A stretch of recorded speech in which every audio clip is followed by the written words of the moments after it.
Една легенда разказва, че Габрово е основан от млад ковач. Какво ли е вградил Рачо Ковача в темелите на града, наречен Голямата работилница?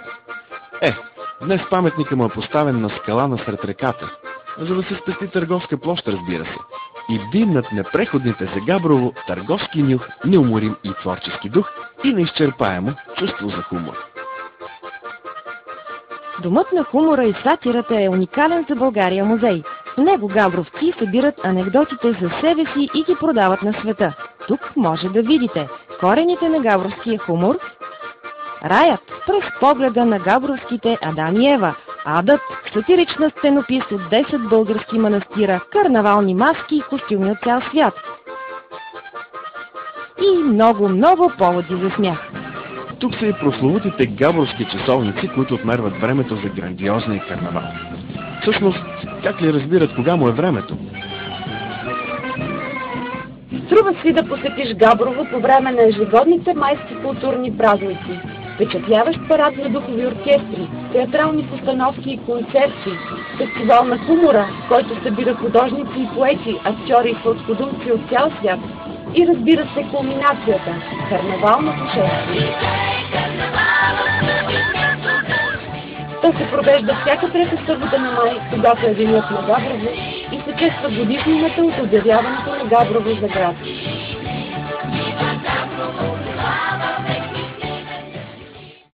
Върви един млад човек, който държи чадър, обаче го влачи по камъните. Гледа да го хората споглеждат са обикновени, че най-накрая някой се събява и му подвиква: стига се го влачи от този чадър. Нали, камък и той се изтърква. Практични, прецизни и родолюбиви, габровци са съхранили полезните и прекрасни постижения на своите предци.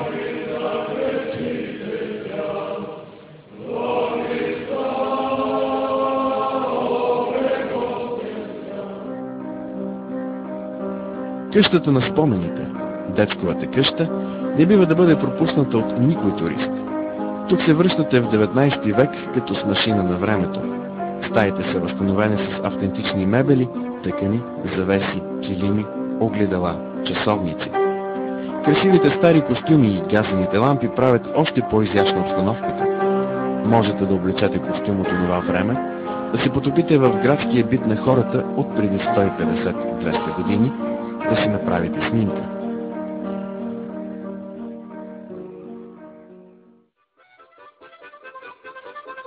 Духовно будни и находчиви, през 1835 година габровци откриват първото българско светско училище, днешната Априловска гимназия. Името на дарителя Васил Априлов се носи с гордост от поколения учители и ученици.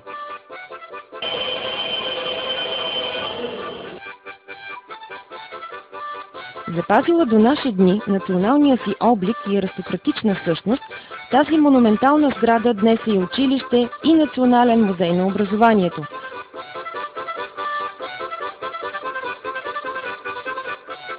Ще ви бъде много интересно да разгледате възстановката на класна стая от първото новобългарско училище, което са били прилагани най-новите за онова време европейски образователни методи.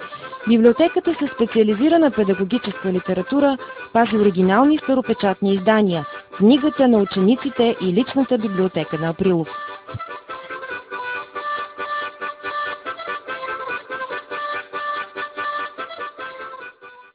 Влиза габровец в магазин, за да си купува плат за следващия костюм.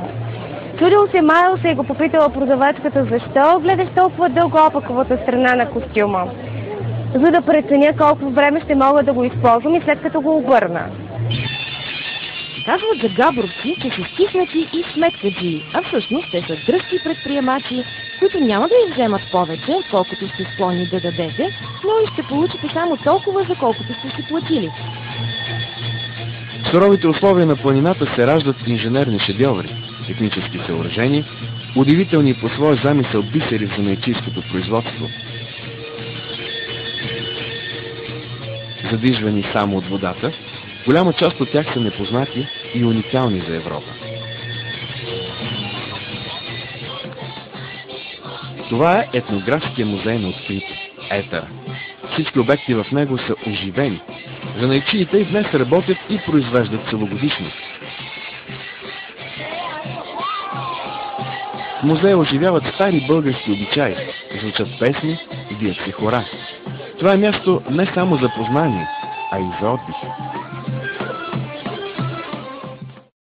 Пътник замръкнал в едно габровско село и няма къде да пренощува. Една баба го поканила, била самотна, така хем да се похортуват и да го приюти човека. Не била подготвена за гости и какво, взимала в престилката от градината, събрала капали ябълки и занесла на човека и казала: "Хъпни си, бабо, хъпни си, то тази година нямаме прасе, че няма кой да ги яде." Габровци са известни с пословичното си гостоприемство. Прекрасните местности край града ще ви предложат почивка с различен стил. Соколски манастир. Тишината на дните и нощите тук даряват спокойствие. Гостоприемството на монахините и героичната история на манастира ще ви очароват. Градище. Прекрасен парк за пикник и разходка. Разположен високо над града, сред зеленината на Боровата гора, паркът ви предлага с пълни шепи богатствата на природата. Люлеците. Чист и лечебен въздух и изключително комфортен балнеологичен център.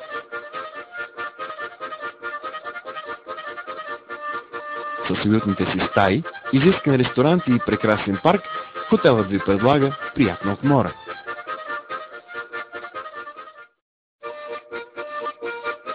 Озана. Очарователна и през лятото, и през зимата. Поляни с ухаещи цветя и горски плодове се превръщат в оборудвани писти, а луксозните хотели, бунгала и вили правят това предложение за почивка неустоимо.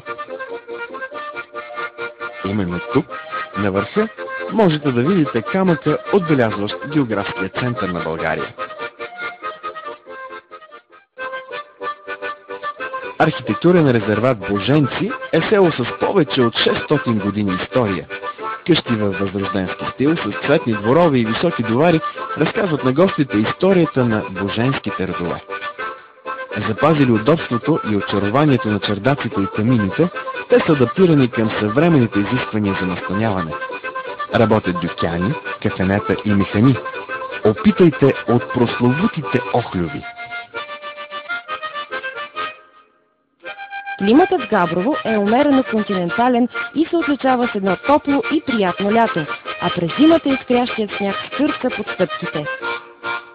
Рекията в Габрово е сливова, а хората са общителни и гостоприемни и от тях можете да научите много хитрости и остроумие, смеейки се на воля.